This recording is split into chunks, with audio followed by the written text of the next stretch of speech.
Hi Kakilay, good morning. So naana ang uling nga akong gipauling ato ni aging simana. So mao Wow. na ni ang sako nga naabot.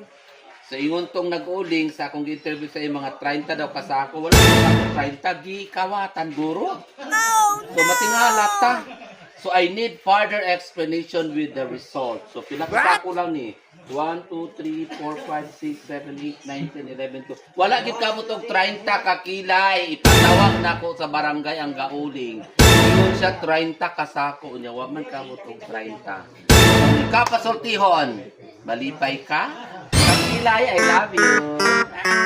Hi Kakilay, good morning. So atong subayo ng ato ang gipauling. Tali ubani ko.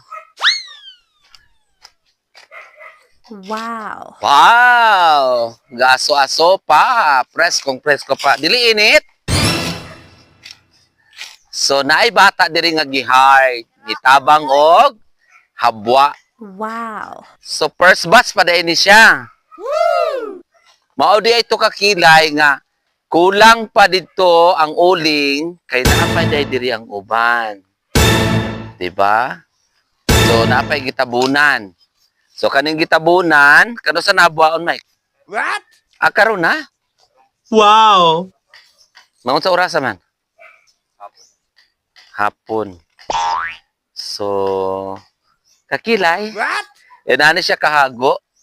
Inani ka sa trabahoso. Then, malipay na po ka makakita og yung nani nga output. Then, napay gwapo nga bata. Wow. Ang sa'yo ngalan ni mo na? Ha? Mateo? So kakilay, ito arang balay nga akong ipabuhi mo. Dili pa ako mo visit dito kasi next month pang schedule sa update. Bye-bye kakilay, I love you. Balik kami. Mwah!